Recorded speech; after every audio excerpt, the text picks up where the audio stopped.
Hello, I'm Laura Kyle in Kuala Lumpur. The top stories here on Al Jazeera. High winds and choppy seas are hindering efforts to stop a massive oil spill from reaching the US Gulf Coast.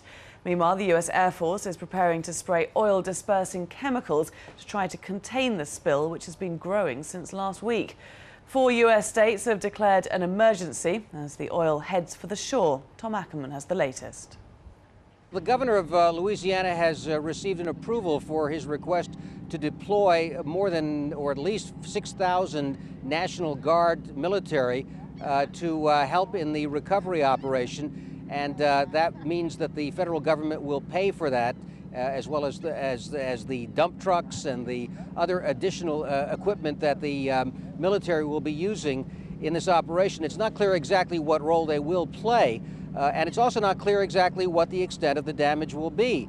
We've only seen the very first elements of debris, or if you might call it that, from the sheen.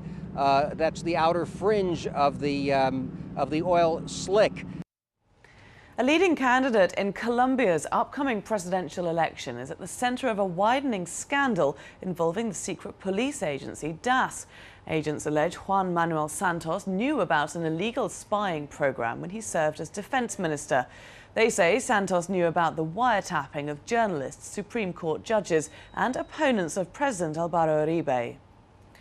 US Secretary of State Hillary Clinton says she expects indirect talks between Israel and the Palestinian Authority to begin next week.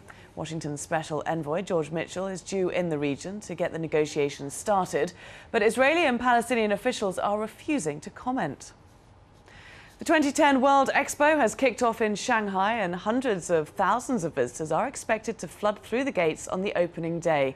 Chinese media estimates the government is spending $58 billion on the event and supporting infrastructure. Up to 70 million people are expected to visit the exhibition over the coming 6 months. For all the latest updates, you can always log on to our website, the address aljazeera.net/English.